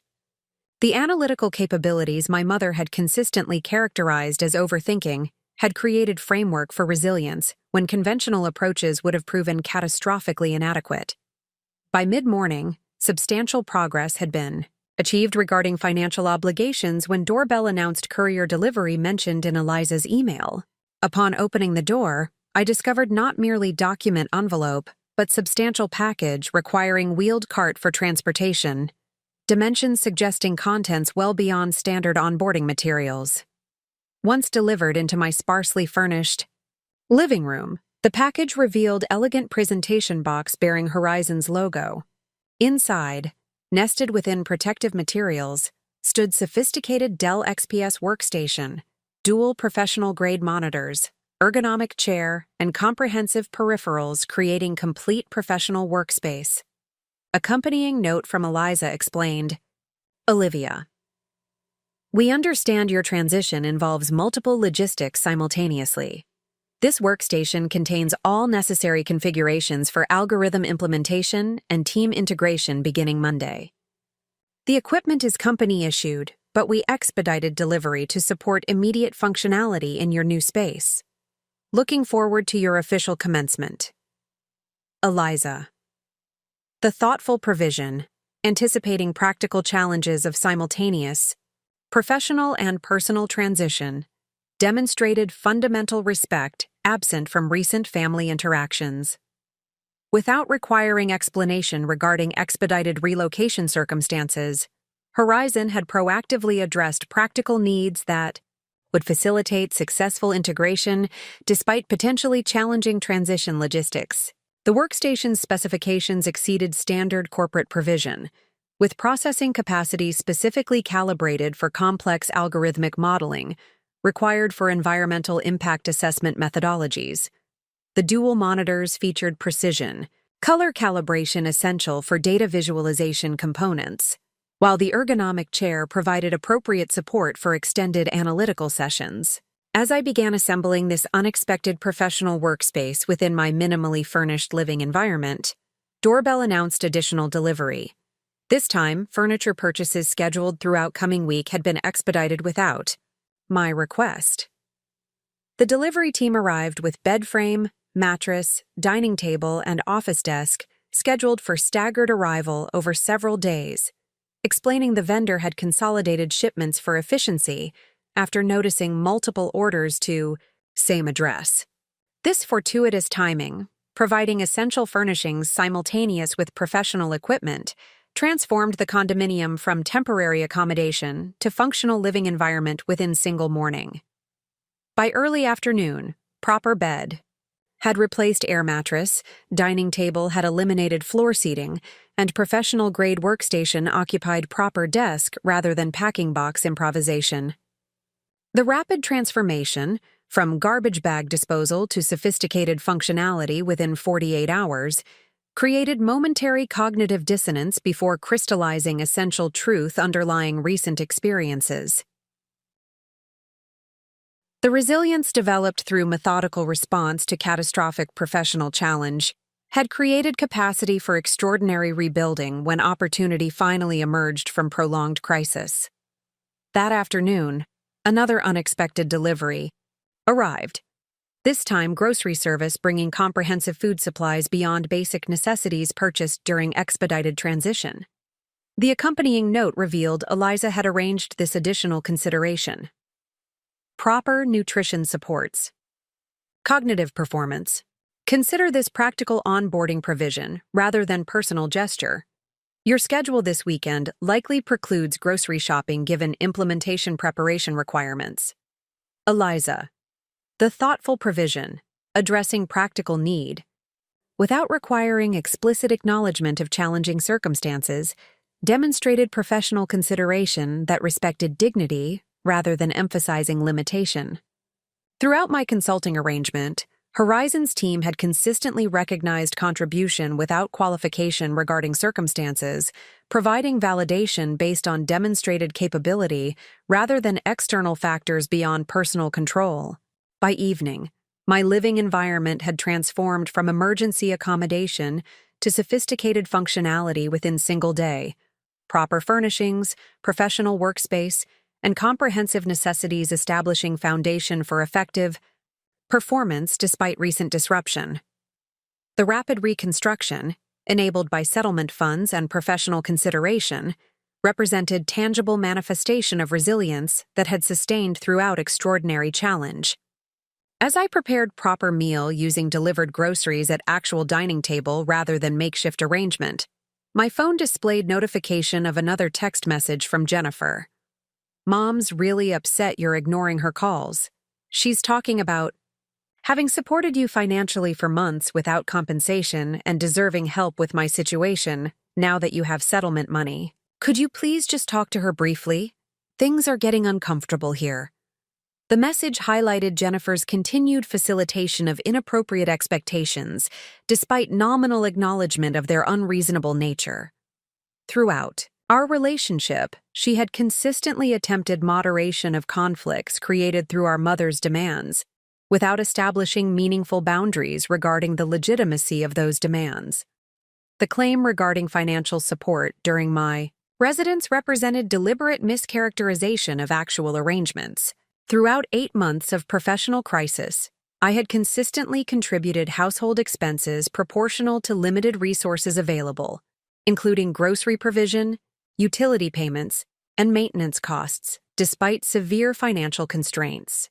The characterization of this arrangement as uncompensated support exemplified persistent framing that diminished legitimate contribution while emphasizing perceived burden. Rather than engaging with this manipulative framing, I composed response focused on factual clarification rather than emotional dynamics. I maintained consistent financial contribution throughout my residence despite severe constraints, including grocery provision, utility payments, and maintenance costs. The settlement addresses damage already incurred rather than providing excess resources. I need to focus on rebuilding financial stability before considering additional obligations. I'll reach out once properly settled in my new position. After sending this factual correction, I returned attention to professional preparation rather than family dynamics, recognizing that successful transition to Horizon's leadership position required focused commitment undistracted by emotional manipulation. The Environmental Impact Investment Division represented opportunity for meaningful contribution aligned with personal values regarding sustainability, purpose beyond individual advancement that warranted dedicated preparation. The following Day, Saturday before official commencement Monday, provided opportunity for comprehensive preparation using professional-grade workstation delivered yesterday. The sophisticated equipment enabled thorough testing of algorithm implementation protocols, identification of potential integration challenges, and development of strategic solutions before official team collaboration began. By midday, substantial progress had been achieved when doorbell announced unexpected weekend delivery. Upon opening the door, I discovered Eliza herself rather than courier service, holding software documentation and genuine smile that conveyed professional camaraderie, rather than obligatory courtesy. I was reviewing implementation protocols and identified potential database integration issue, she explained as I invited her inside. Seemed more efficient to discuss directly than attempt technical explanation via email, especially given your official start Monday. The personal visit, professional courtesy extended beyond contractual obligation, represented collaborative approach that characterized Horizon's organizational culture. Throughout my consulting arrangement, team members had consistently demonstrated commitment to collective excellence through substantive engagement rather than hierarchical formality or procedural limitation. As Eliza entered my newly furnished condominium, her expression registered momentary surprise at the minimal though functional arrangement before professional focus returned to technical matters requiring attention. For the next 2 hours, we worked collaboratively at the workstation addressing database architecture considerations essential for algorithm implementation, with Eliza providing invaluable institutional knowledge regarding existing systems while respecting my expertise. Regarding methodology integration, the productive engagement, focused entirely on substantive matters without reference to personal circumstances or living arrangements, demonstrated professional respect fundamentally different from family interactions characterized by persistent judgment regarding choices and priorities. Throughout the technical discussion, Eliza engaged with intellectual substance of implementation challenges rather than superficial appearances or conventional expectations. As our work concluded with comprehensive implementation strategy established, for Monday's official commencement, Eliza prepared to depart before offering observation that acknowledged personal circumstances without inappropriate intrusion. Transitions always involve multiple simultaneous logistics. If implementation timeline requires adjustment given recent relocation, that accommodation is easily arranged. The algorithm quality justifies flexibility regarding initial integration scheduling. The statement, acknowledging potential challenge, without requiring explicit disclosure or creating obligation, demonstrated emotional intelligence alongside professional respect. Without specific reference to expedited living arrangements or family circumstances, Eliza had provided appropriate space for legitimate adjustment without undermining professional standards or expectations. I appreciate the consideration, I responded sincerely. The implementation timeline remains appropriate despite transition logistics. The workspace provision has been particularly helpful in maintaining productivity during relocation. Eliza nodded with understanding that required no further elaboration. Excellent. The team looks forward to your official integration Monday. The environmental impact methodology you've developed represents significant advance in quantification protocols. Your leadership will accelerate implementation substantially. After Eliza's departure, I continued preparation using insights gained through our collaborative discussion, developing comprehensive implementation strategy that addressed potential integration challenges identified during technical review. The focused productivity, supported by professional-grade equipment within functional environment, represented extraordinary contrast to circumstances just 3 days earlier. Searching through garbage bags for essential materials within hostile household characterized by deliberate undermining of legitimate needs. That evening, as I reviewed final preparation for Monday's official commencement, my phone displayed notification of incoming call from unknown number. Assuming potential professional contact given weekend proximity to Monday transition, I answered, to discover Martin rather than anticipated colleague. "Olivia," he began without preamble, "I've received concerning communication from your mother regarding the settlement funds. She's claiming entitlement to portion based on support provided during your residence in her home. I wanted to verify whether you've authorized any distribution arrangement I'm unaware of." The revelation that my mother had contacted my attorney directly regarding settlement funds demonstrated escalation beyond inappropriate expectations to active interference with professional matters. The deliberate overreach, attempting to circumvent clear boundaries by involving legal representation, revealed determination to access resources regardless of explicitly communicated limitations or reasonable consideration of actual circumstances. "I've authorized no distribution arrangement," I confirmed firmly.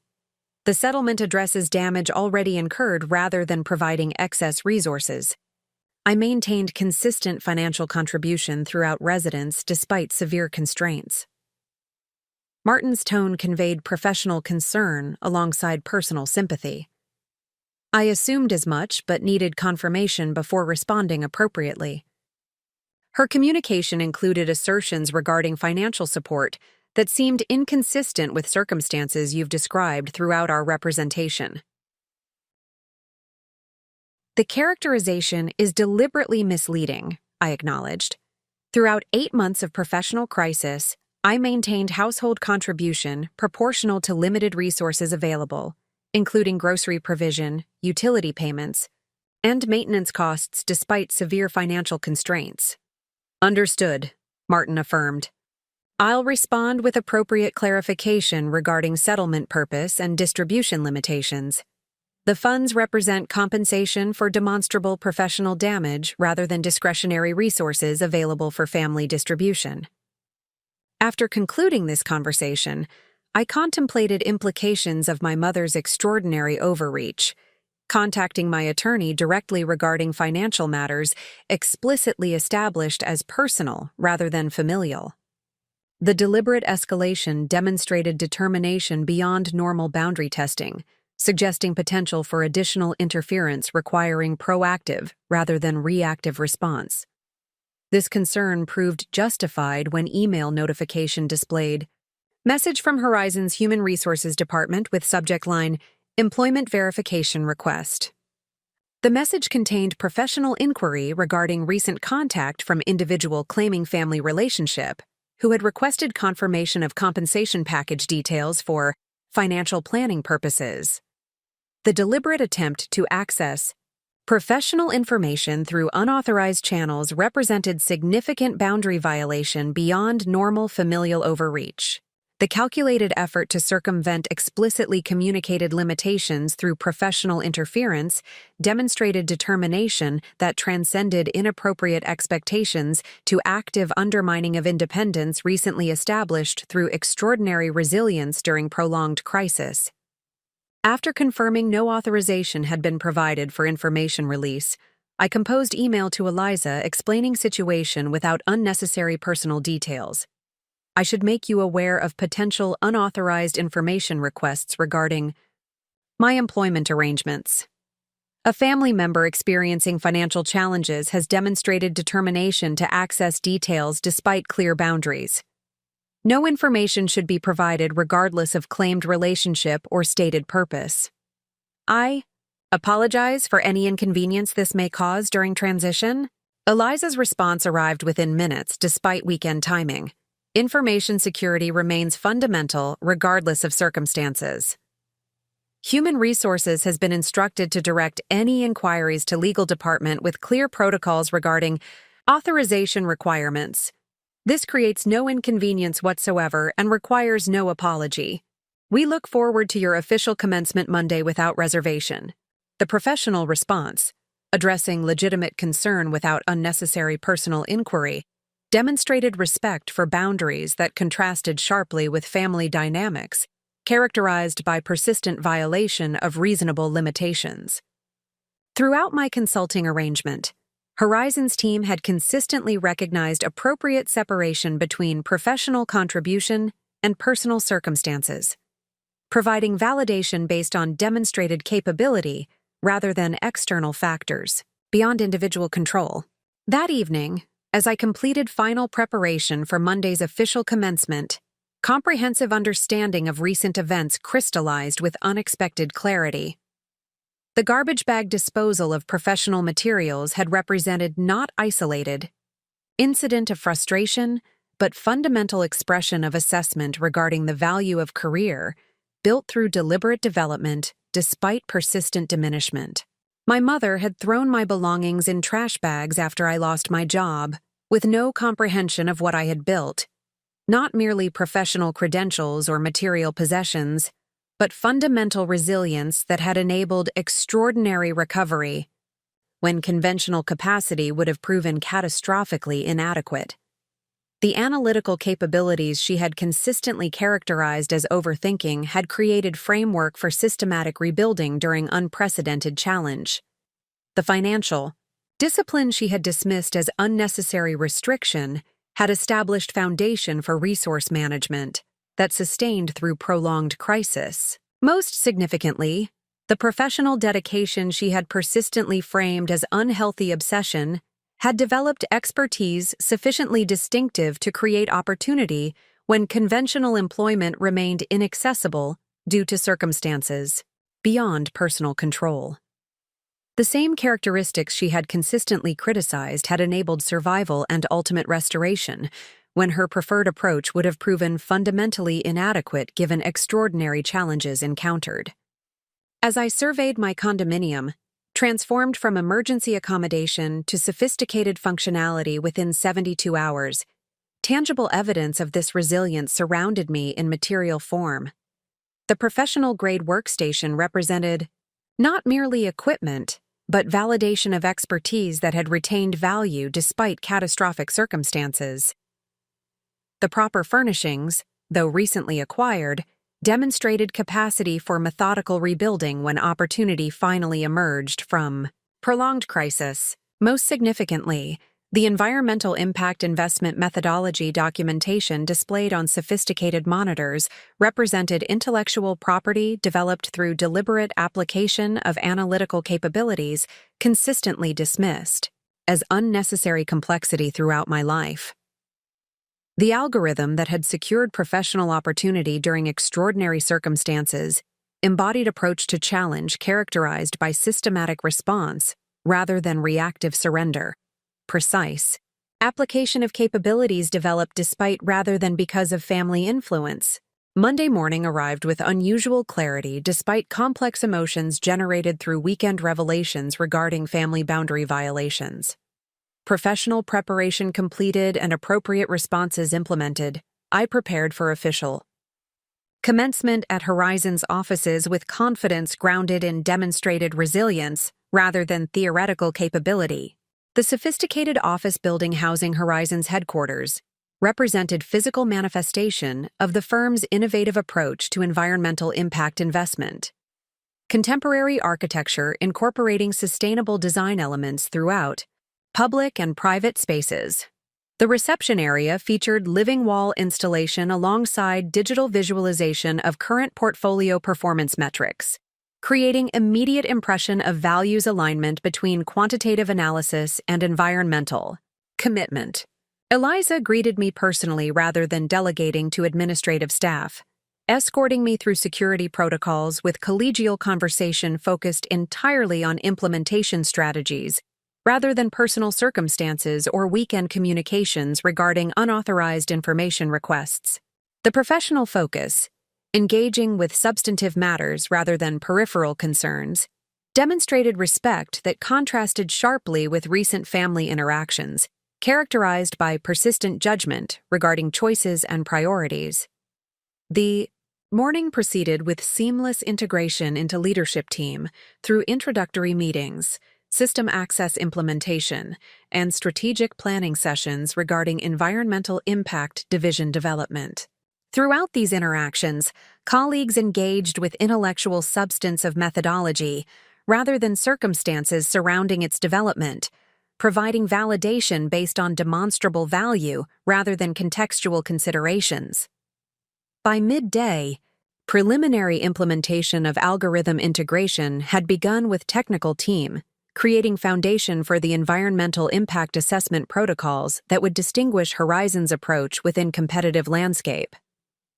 The collaborative engagement, focused entirely on substantive advancement rather than procedural limitation, represented professional environment aligned with personal values regarding meaningful contribution beyond individual advancement. As afternoon approached, Eliza invited me to join executive lunch scheduled with potential client representing significant institutional investor focusing on sustainable portfolio development.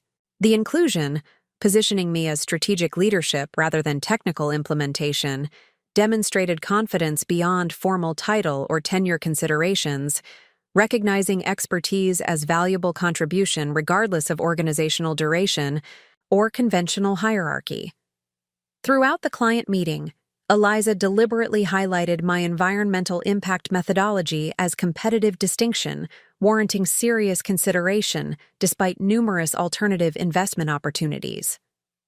The genuine advocacy, promoting innovation developed during consulting arrangement before official employment commenced, represented professional validation fundamentally different from family interactions consistently characterized by diminishment, regardless of demonstrable achievement. The client engagement concluded with scheduled follow-up to explore specific implementation of sustainable investment strategies using proprietary methodology developed through my analytical framework.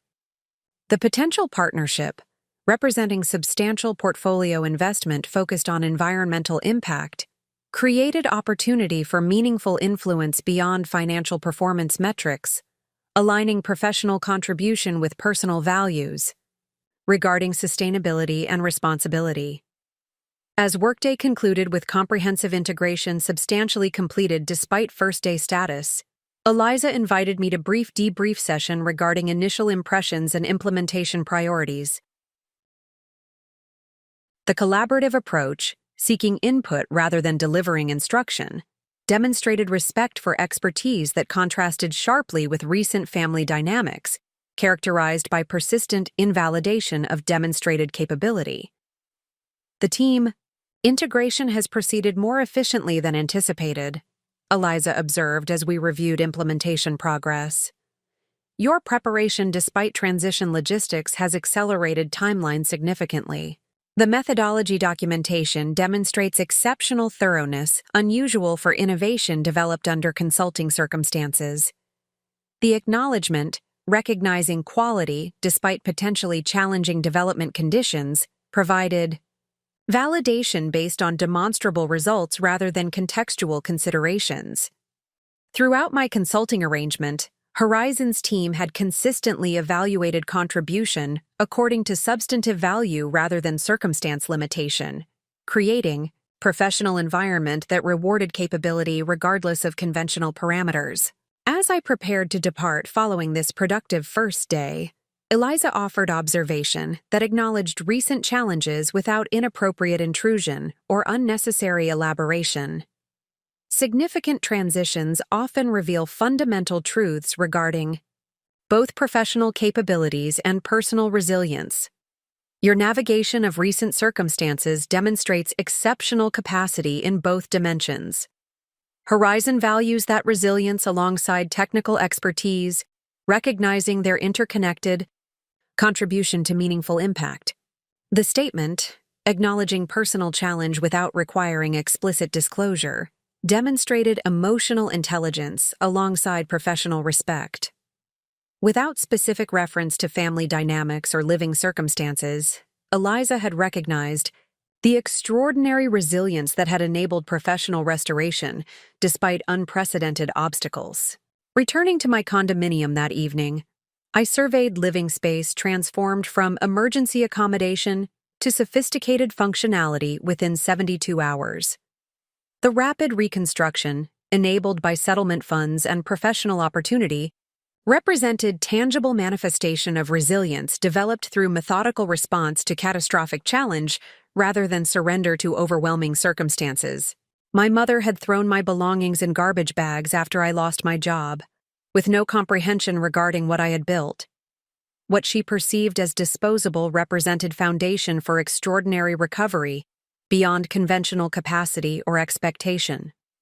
What she dismissed as unnecessary complexity had created resilience that enabled resurrection of professional identity when most would have surrendered to overwhelming circumstances. Tomorrow would continue process of transforming that resilience into foundation for meaningful contribution aligned with personal values rather than external validation.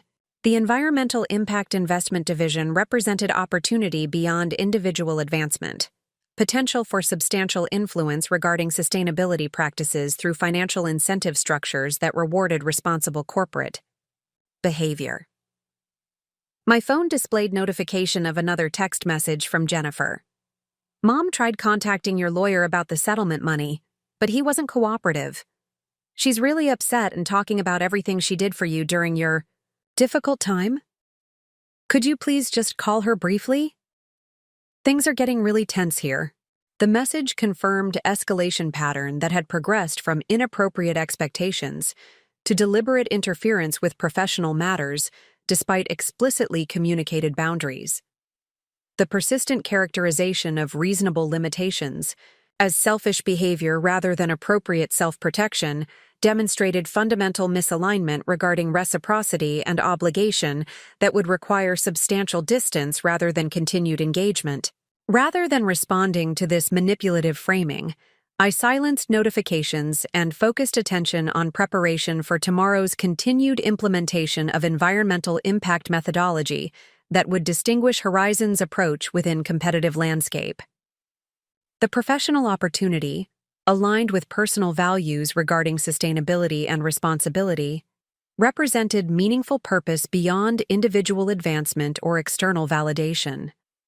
My mother had thrown my belongings in garbage bags, with fundamental misunderstanding regarding what those bags contained, not merely possessions but evidence of extraordinary capacity for strategic rebuilding during catastrophic challenge. The algorithm documentation tossed carelessly among sweaters had secured professional opportunity when conventional employment remained inaccessible. The financial records crumpled between casual clothing had enabled methodical resource allocation during prolonged crisis. Most significantly, the professional certificates stuffed among miscellaneous items represented capabilities that remained valuable despite unprecedented circumstances. Expertise developed through deliberate application of analytical abilities consistently dismissed as unnecessary complexity throughout my life. The resilience she had never recognized had enabled extraordinary recovery when conventional capacity would have proven catastrophically inadequate given challenges encountered. Tomorrow would continue transformation of that resilience into foundation for meaningful contribution beyond individual advancement or external validation. The Environmental Impact Investment Division represented opportunity for substantial influence regarding sustainability practices through financial incentive structures that rewarded responsible corporate behavior, purpose aligned with personal values despite rather than because of family influence. My mother had thrown my belongings in garbage bags after I lost my job, with no understanding regarding what I had built. What she perceived as fragile career dependent on fortunate circumstances had withstood catastrophic challenge through deliberate resilience and strategic rebuilding. What she characterized as impractical complexity had created capacity for extraordinary recovery when conventional approaches would have proven fundamentally inadequate. The garbage bags she had carelessly filled contained evidence of resilience. She would likely never comprehend tangible manifestation of capacity that had enabled resurrection of professional identity when most would have surrendered to overwhelming circumstances. Tomorrow would continue process of transforming that resilience into foundation for extraordinary achievement beyond conventional understanding or expectation. 3 months passed with remarkable efficiency following my official commencement at Horizon Impact Partners. The Environmental Investment Division under my leadership had progressed from conceptual framework to operational reality, with implementation timelines exceeding even optimistic projections. The proprietary algorithm for quantifying environmental impact across diverse industrial sectors had been fully integrated into portfolio assessment protocols, creating distinctive methodology that differentiated Horizon's approach within competitive landscape. My professional reemergence had accelerated beyond conventional expectations for someone recovering from catastrophic career disruption. The leadership position initially offered with reasonable compensation had expanded in both scope and recognition. As the Environmental Impact Division demonstrated exceptional performance metrics during initial implementation phase, institutional investors with sustainability mandates had responded with significant portfolio allocations, recognizing the distinctive quantification methodology as valuable innovation beyond standard environmental, social, and governance (ESG) frameworks prevalent throughout industry. The condominium that had begun as emergency accommodation with air mattress and packing box desk now represented sophisticated living environment aligned with professional identity and personal values. Deliberate furnishing choices emphasizing clean lines and functional aesthetics created space that supported both well-being and productivity without unnecessary extravagance or ostentation. The second bedroom had been transformed into comprehensive home office with ergonomic design elements ensuring comfortable productivity during evening research sessions extending beyond standard office hours. Most significantly, financial stability had been methodically re-established through systematic implementation of recovery strategy developed during settlement allocation planning. The disciplined approach, prioritizing debt resolution, emergency fund restoration, and strategic investment rather than immediate consumption, had created foundation for sustainable security rather than temporary relief. The financial records, once crumpled between casual clothing and garbage bags, now represented orderly documentation of systematic recovery from catastrophic disruption. Throughout this period of professional restoration and personal rebuilding, I had maintained deliberate distance from family dynamics that had previously undermined well-being through persistent diminishment of legitimate achievement and boundary violation regarding personal autonomy. Following the unauthorized attempts to access settlement funds through my attorney and compensation details through Horizon's Human Resources Department, I had implemented comprehensive communication boundaries, limiting interaction to written format that created documentation record while preventing manipulative pressure tactics dependent on immediate response. My mother had continued periodic communication attempts through increasingly dramatic text messages, characterizing appropriate boundaries as selfish abandonment of family obligations. Your continued silence demonstrates complete disregard for family despite financial windfall. Jennifer's landlord increased rent again, and she's struggling to maintain basic necessities while you enjoy luxury apartment and settlement money. As your mother who sacrificed everything for your education, I deserve consideration during retirement years. These messages, consistently mischaracterizing hard-won professional restoration as financial windfall rather than rightful compensation for catastrophic damage, remained unanswered beyond initial factual clarification regarding household contributions during residence and appropriate settlement purpose.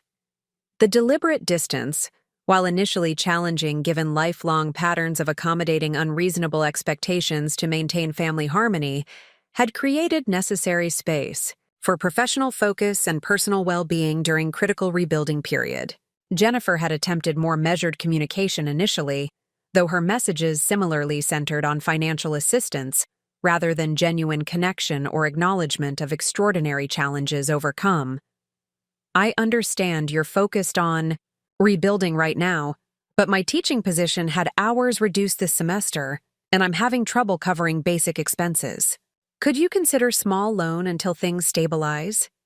$3,000 would help tremendously with current challenges. This request, positioned as small loan, despite substantial figure and complete absence of repayment discussion, represented continued pattern of asymmetrical expectation regarding financial support regardless of circumstances. Throughout our adult relationship, Jennifer had consistently expected assistance during her various challenges, while offering none during my comparatively infrequent needs, including complete absence throughout 8 months of professional crisis and subsequent rebuilding. Rather than engaging with these persistent attempts to access financial resources despite explicitly communicated boundaries, I had maintained focused attention on professional responsibilities that had expanded significantly, as Horizon's Environmental Impact Division demonstrated exceptional performance. The institutional investors, initially intrigued by innovative methodology, had committed substantial portfolio allocations following demonstrable results during implementation phase, creating momentum that positioned the division for accelerated growth beyond initial projections.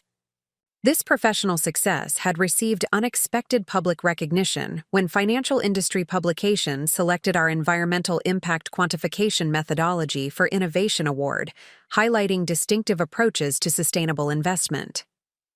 The formal acknowledgement, recognizing intellectual contribution developed during consulting arrangement before official employment commenced, created industry visibility that extended beyond organizational context to broader professional recognition. Following this public recognition, Eliza had called unexpected meeting to discuss division expansion, requiring strategic leadership decisions regarding resource allocation and growth trajectory. The conference room overlooking city skyline through floor-to-ceiling windows provided appropriate setting for conversation that would substantially impact professional development beyond initial leadership role. The Environmental Impact Division has exceeded performance projections by significant margin, Eliza began, displaying quarterly metrics on wall-mounted display. Institutional allocations have accelerated beyond capacity of current team structure, creating opportunity for substantial expansion if properly implemented. The data visualization confirmed exceptional performance across multiple assessment categories, portfolio companies demonstrating environmental improvement following investment, financial returns exceeding industry benchmarks for comparable risk profiles, and client satisfaction metrics indicating strong relationship development beyond transactional engagement. The board has approved comprehensive expansion proposal, Eliza continued, transitioning presentation to organizational chart highlighting significant structural development. This includes separate departmental designation with dedicated resources, expanded team allocation, and adjustment to leadership compensation structure reflecting division contribution. The organizational restructuring represented substantial advancement beyond initial position, with Environmental Impact Division elevated from specialized team to departmental designation with corresponding authority regarding strategic direction and resource allocation. The leadership role similarly expanded from divisional director to departmental executive with reporting relationship directly to Eliza rather than intermediate management layer. The compensation adjustment reflects both division performance and leadership contribution, she explained, displaying detailed structure outlining base salary increase, performance incentives, and equity participation substantially exceeding industry standards for comparable positions. The board recognizes the intellectual property contribution represented by the quantification methodology as fundamental competitive advantage warranting appropriate recognition. The comprehensive package, representing extraordinary professional restoration just 11 months after wrongful termination under criminal allegations, created momentary cognitive dissonance before crystallizing essential truth regarding resilience, developed through methodical response to catastrophic challenge. The analytical capabilities my mother had consistently characterized as overthinking had created foundation for innovation, recognized as valuable contribution beyond conventional parameters. The financial discipline she had dismissed as unnecessary. Restriction had established framework for resource management that sustained through prolonged crisis until opportunity for rebuilding emerged from persistent effort. Most significantly, the professional dedication she had persistently framed as unhealthy obsession had developed expertise sufficiently distinctive to create extraordinary opportunity beyond conventional career progression timelines. The same characteristics she had consistently criticized had enabled not merely survival through unprecedented challenge, but exceptional advancement beyond reasonable expectation given circumstances encountered. The recognition is appreciated, I acknowledge sincerely, though the division performance reflects collaborative effort rather than individual contribution. Eliza nodded with understanding beyond conventional modesty. Effective leadership creates environment where collaborative success becomes possible. Your implementation approach emphasized team contribution while providing strategic direction that maintained methodological integrity throughout integration challenges. The observation, recognizing leadership qualities beyond technical expertise, demonstrated professional assessment fundamentally different from family interactions consistently characterized by diminishment, regardless of demonstrable achievement. Throughout my career development, my mother had persistently characterized professional dedication as personality limitation rather than purposeful commitment, creating framework that interpreted achievement as fortunate circumstance rather than earned outcome through deliberate application of capabilities. The expansion creates opportunity for meaningful impact beyond initial implementation, I observed, focusing on substantive implications rather than personal recognition. The institutional allocations represent substantial capital directed toward environmental improvement through market mechanisms rather than regulatory requirements. Precisely, Eliza confirmed with genuine enthusiasm rarely displayed during conventional business discussions. The methodology you've developed transforms environmental impact from compliance necessity to competitive advantage through quantifiable metrics that reward substantive improvement rather than superficial reporting. This represents potential for systemic influence beyond individual portfolio performance. The acknowledgement, recognizing broader implications beyond organizational context, provided validation regarding purpose that had motivated professional dedication throughout career development. Beyond financial compensation or positional advancement, the environmental impact methodology represented contribution aligned with personal values regarding sustainability and responsibility, opportunity for meaningful influence through market mechanisms that shaped corporate behavior through financial incentives. As we concluded discussion regarding implementation timeline for departmental expansion, Eliza offered observation that acknowledged extraordinary trajectory without unnecessary emphasis on circumstances surrounding initial engagement. Your professional progression from consulting arrangement through division leadership to departmental executive represents acceleration beyond conventional timelines. While circumstances creating initial opportunity were unfortunate, your capacity for rebuilding during challenging transition demonstrated qualities that would have eventually produced similar outcomes through different pathway. The statement, recognizing inherent capabilities beyond circumstantial context, provided meaningful perspective regarding resilience developed through methodical response to catastrophic challenge.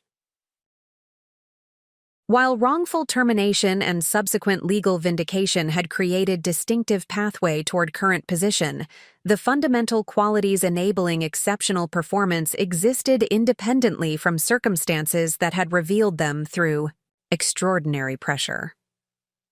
Following this transformative meeting, I returned to my office overlooking city skyline through floor-to-ceiling windows, similar to condominium design that had initially attracted during property selection. The visual parallel between professional and personal environments created momentary reflection regarding deliberate alignment established throughout rebuilding process, spaces designed to support well-being and productivity through thoughtful consideration rather than reactive response or external expectation. As I reviewed implementation requirements for departmental expansion, incoming email notification displayed message from Martin with subject line, "Additional settlement consideration." The unexpected communication from my attorney created momentary concern regarding potential complications with previous resolution before content revealed positive development. Olivia. Following depositions with additional Vanguard employees. During related proceedings, prosecutors discovered evidence of systematic malfeasance beyond your specific case. This has triggered class action consideration with potential supplementary compensation for all affected parties. Given your case served as initial identification mechanism, special consideration designation has been proposed with corresponding allocation adjustment. Please contact my office to discuss details at your convenience. The revelation that my personal experience had potentially created pathway for broader accountability regarding systematic wrongdoing rather than isolated incident provided unexpected validation beyond individual vindication. While personal restoration had been substantially achieved through settlement implementation and professional advancement, the possibility that my resilience during extraordinary challenge might benefit others, similarly affected, represented meaningful outcome beyond individual circumstances. That evening, as I prepared dinner in my well-appointed kitchen using culinary skills developed through recent cooking classes undertaken as personal enrichment beyond professional development, doorbell. Announced unexpected delivery. Upon opening door, I discovered elegantly packaged gift basket with Horizon logo and formal card-bearing signatures from Environmental Impact Division team members. In appreciation for leadership that recognizes contribution beyond hierarchy and creates environment where innovation flourishes through collaborative engagement rather than competitive limitation.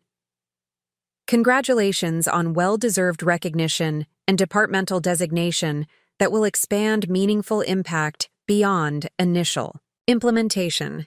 The thoughtful acknowledgement, initiated by team members without executive direction or obligatory occasion, provided validation regarding leadership approach developed through deliberate application of values regarding appropriate organizational dynamics.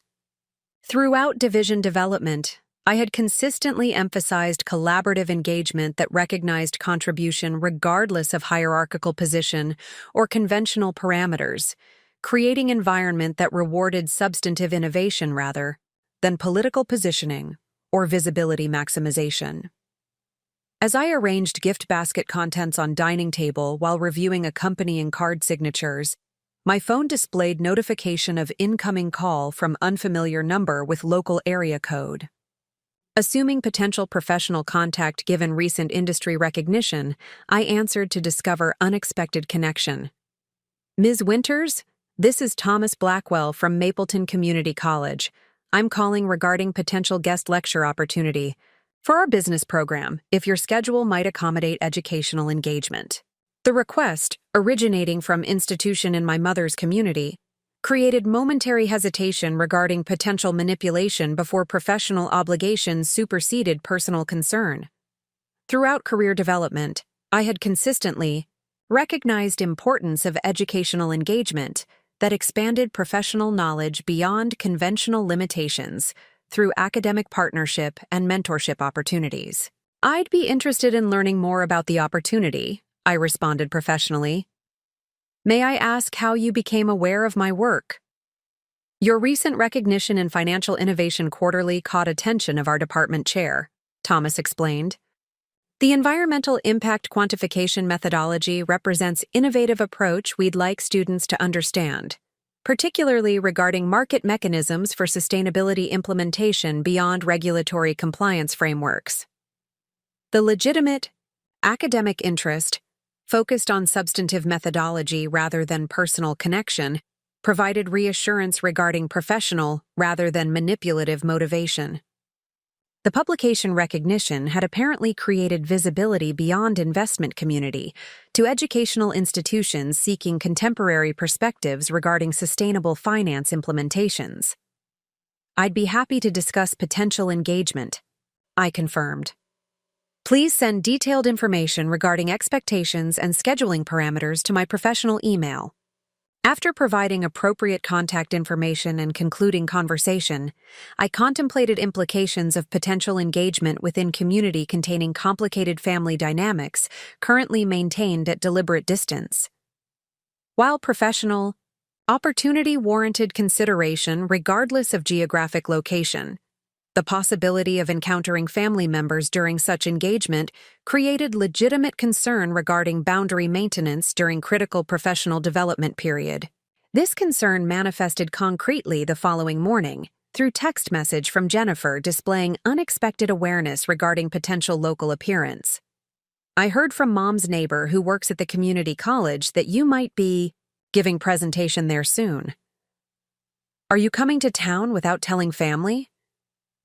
Mom would be really hurt if you visited without seeing her after everything she did for you. The message confirmed suspicion regarding community information networks, while demonstrating continued mischaracterization of appropriate boundaries as deliberate injury rather than necessary self-protection. The persistent framing of my mother as generous benefactor after everything she did for you, rather than participant in mutual relationship with corresponding obligations, represented fundamental disconnect regarding actual dynamics during residence, necessitated by extraordinary circumstances beyond personal control. Rather than engaging with this manipulative framing, I composed measured response focused on professional clarification rather than personal dynamics. I received preliminary inquiry regarding potential guest lecture opportunity, but have made no commitments regarding scheduling or format. Any professional engagements would be structured around departmental responsibilities, which currently involve substantial time constraints. This response, acknowledging basic information without unnecessary elaboration, maintained appropriate boundaries regarding personal decisions while preventing manipulation through incomplete information or deliberate misinterpretation. Throughout recent months, I had developed communication approach that provided factual clarity without emotional engagement, that enabled established patterns of obligation disconnected from reciprocity or reasonable expectation. Jennifer's immediate response demonstrated typical pattern of initial acknowledgement, followed by inevitable pivot toward financial assistance. That makes sense with your busy schedule. Speaking of which, I've been meaning to ask about that loan we discussed a while back. My hours got cut again, and I'm really struggling with basic expenses. Even $2,000 would help tremendously until things stabilize. The reduction in requested amount from $3,000 in previous communication to $2,000 currently represented tactical adjustment rather than substantive reconsideration of appropriate boundaries or legitimate needs assessment. Throughout our adult relationship, Jennifer had consistently approached financial challenges through external assistance rather than structural adjustment regarding lifestyle alignment with actual resources available. Rather than engaging with this persistent attempt to access financial resources despite explicitly communicated boundaries, I returned focus to professional responsibilities that had expanded significantly following departmental designation and leadership advancement. The implementation requirements for organizational restructuring required comprehensive planning regarding resource allocation, team expansion, and strategic integration within broader institutional framework. That afternoon, scheduled meeting with Horizon's Executive Committee regarding departmental expansion provided welcome opportunity to focus on substantive development rather than persistent boundary testing from family dynamics maintained at deliberate distance. The boardroom setting, sophisticated environment designed for strategic discussion rather than operational details, established appropriate context for conversation regarding significant organizational evolution. Up next, you've got two more standout stories right on your screen. If this one hit the mark, you won't want to pass these up. Just click and check them out.